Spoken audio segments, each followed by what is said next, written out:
Kita kembali bersama Damain Saku yang mengangkat tema tentang penyakit tadi. Alhamdulillah telah terkumpul beberapa penanya. Kami persilakan pertanyaan pertama yang akan disampaikan oleh Kang Rahman Hidayat yang akan dijawab oleh Habibana. Silakan.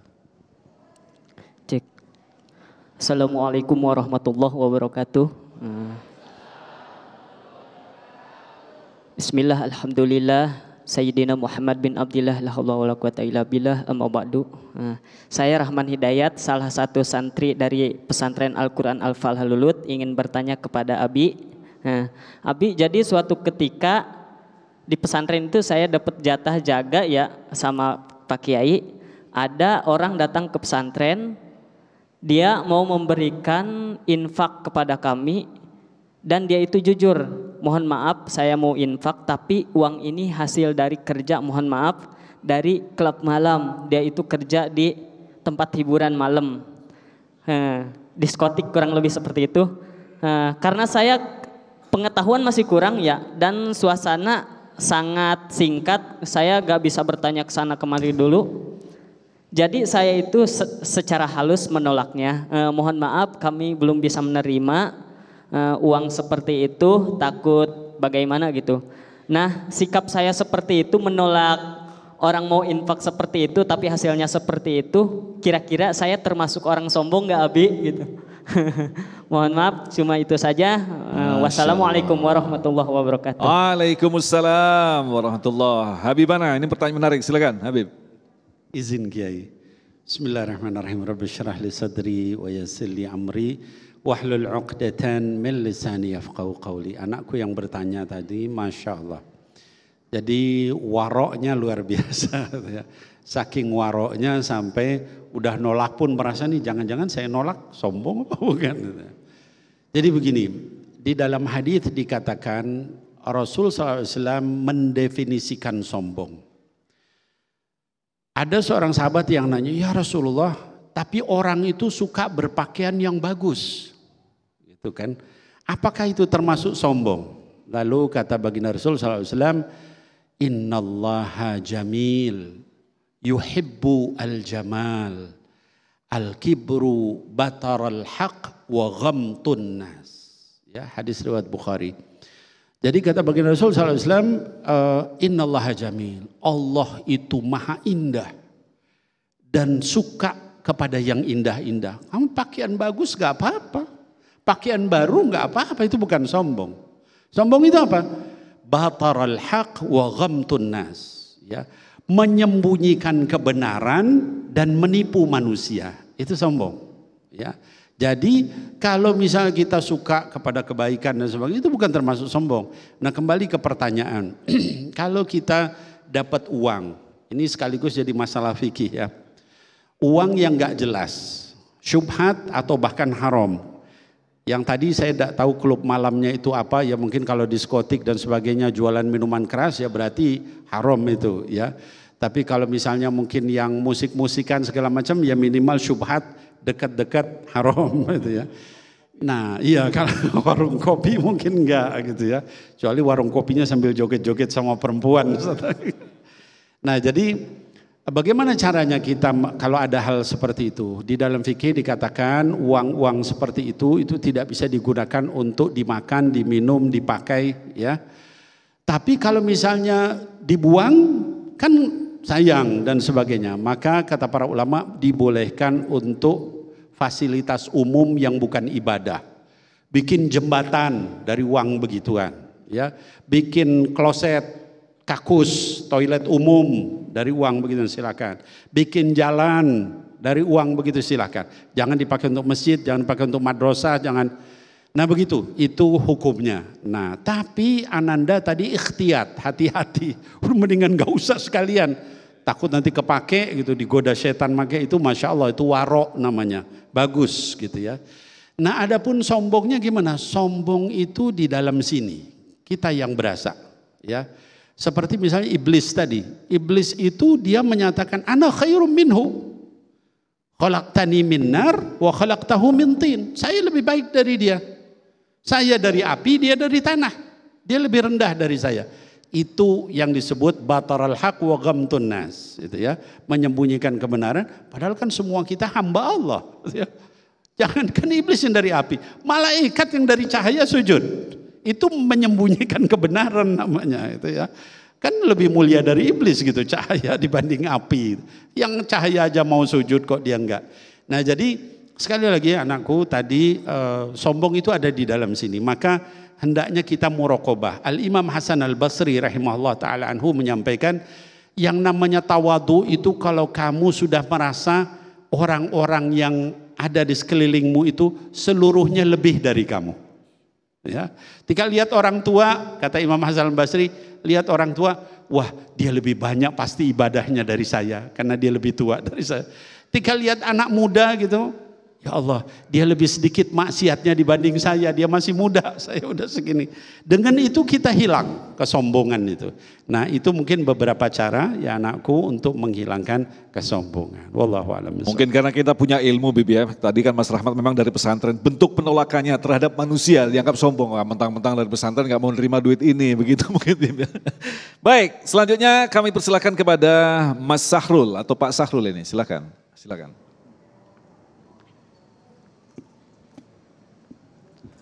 Assalamualaikum warahmatullahi wabarakatuh. Habib, Pak Kiai, mohon izin perkenalkan, nama Sahrul Ramadan Rangkuti dari santri Forum Halaqah Quran Masjid Al-Madinah ini, serta dari Majelis Ta'lim Darul Pyongyang. Izin bertanya Habib, Pak Kiai, adakah amalan khusus seperti zikir misalnya untuk menghilangkan rasa sombong dalam hati? Mohon jawabannya. Baik. Habib, Pak Kiai, terima kasih. Wassalamualaikum warahmatullahi wabarakatuh. Assalamualaikum warahmatullahi wabarakatuh. Silakan Kiai Syahdan, adakah ya, zikir? Baik, terima kasih. Ini luar biasa Ustadz Agung. Namanya Syahrul Ramadan. Pas, saya juga nama saya sama Syahrul Ramadan. Cuma disingkat Syahdan. Iya. Sama, emang rata-rata yang namanya Syahrul Ramadan ganteng-ganteng. Jangan masih saudara. Ya, Masya Allah. Saudara yang dimuliakan oleh Allah Subhanahu wa Ta'ala. Dulu ada ketika Rasulullah Shallallahu Alaihi Wasallam duduk bersama para sahabat. Hadis ini diriwayatkan oleh Imam Anas bin Malik. Tiba-tiba Rasulullah berkata, "Yatlu'u alaikumul an rajulun min ahli jannah." Sebentar lagi akan datang di antara kalian seorang laki-laki yang ahli surga. Tidak lama benar yang nongol adalah laki-laki yang jenggotnya panjang, masih basah dengan air wudu dan sedang menenteng dengan tangan kirinya sendal. Lalu kemudian besok harinya ketika lagi duduk lagi di majlis, Rasulullah lagi-lagi bersabda, "Yatlu'u alaikumul an rajulun min ahlil jannah." Sebentar lagi akan datang seorang laki-laki yang dia adalah ahli surga. Ditungguin oleh sahabat, siapa nih? Mudah-mudahan adik gua, kira-kira begitu ya. Ternyata laki-laki yang kemarin datang lagi. Jenggotnya masih basah dengan air wudu sama seperti kemarin. Hari ketiga pun ketika beliau bersama para sahabat, beliau kemudian bersabda dengan yang sama. Sebentar lagi akan datang seorang laki-laki yang dia ahli surga. Dilihat dia lagi aja orangnya. Sampai kemudian ketika itu sahabat Abdullah bin Amr bin As penasaran. Ini orang amalnya apa sih? Sampai Rasulullah 3 kali menyebut nih orang adalah ahli surga. Diikutin sampai rumah. Begitu masuk rumah beliau bertamu, seusai salam beliau mengatakan, "Mas, saya ini lagi ada selek sama ayah saya dan saya bersumpah untuk tidak pulang selama 3 hari 3 malam. Boleh nggak saya izin nginep di sini?" Kalau kata kita mau modus ini modus gitu kan. Iya. Oh ya silakan. Diberi izin Abdullah, siang malam diperhatikan, diteliti. Nggak ada yang istimewa amalnya. Begitu tengah malam dia lihat, malam kayaknya ini Qiyamul Lail. Enggak ternyata. Cuma setiap kali dia terjaga dia berzikir, setiap dia terjaga istighfar. Sampai 3 hari berlalu tidak ditemukan amalan yang istimewa, akhirnya Abdullah ngaku. Mas, mohon maaf. Kenapa? Sebetulnya saya lagi nggak selek sama ayah saya. Terus kenapa?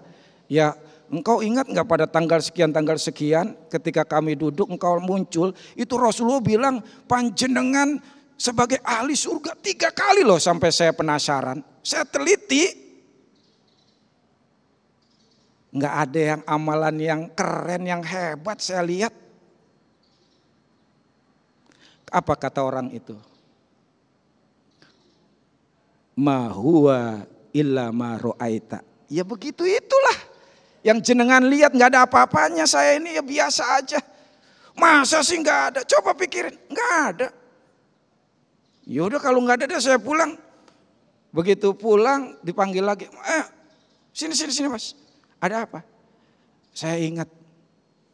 Memang amalan saya sebagaimana yang panjenengan lihat. Tetapi saya setiap malam sebelum tidur.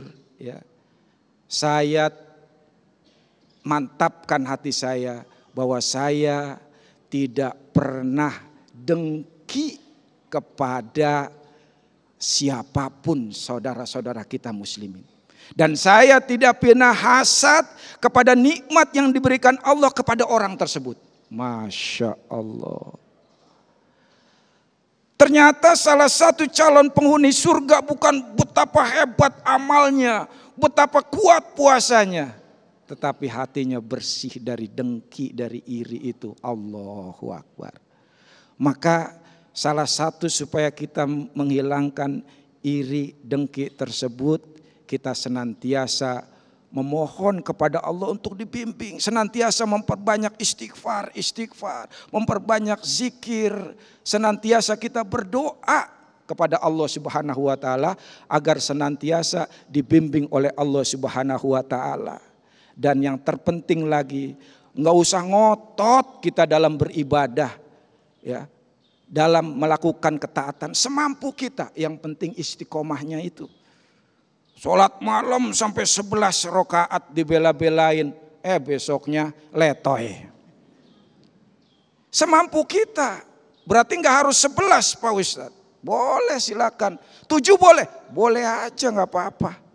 Kan yang penting ya kata Rasul, ahabul a'mal ilallah adwamuha wa inqola. Amal yang paling dicintai oleh Allah adalah dawamnya istiqomah meskipun sedikit. 7 boleh. 5 boleh enggak? Boleh juga, enggak apa-apa. 3 boleh enggak? Ya sama situ boleh dah, enggak apa-apa. 1 Pak Ustadz boleh enggak? 1 witir doang, ya sama situ mah enggak apa-apa dah. Cuma kalau 1 kayaknya kita capek persiapannya doang ya kan. Malaikat udah menyatet berapa rakaat nih. Waduh, ternyata 1 doang gitu kira-kira. Baik, terima kasih Ustadz. Selanjutnya kami persilakan pada Ibu Titin yang nanti kita akan jawab di segmen selanjutnya. Silakan Ibu Titin. Baik. Bismillahirrahmanirrahim. Assalamualaikum warahmatullahi wabarakatuh. Perkenalkan, nama saya Mak Titin ya. Pada kesempatan kali ini yang ingin saya tanyakan yaitu sebagai manusia biasa ya, pasti kita tidak terlepas dari sifat-sifat yang tadi Pak Kiai dan Pak Habib jabarkan. Bagaimana caranya ya agar tidak terbesit di dalam hati kita sifat sombong dan iri tersebut. Demikian, wassalamualaikum warahmatullahi wabarakatuh. Terima kasih Emak Titin ya. Insya Allah nanti akan dijawab oleh Habibana selepas pesan-pesan berikut ini. Damai Indonesiaku.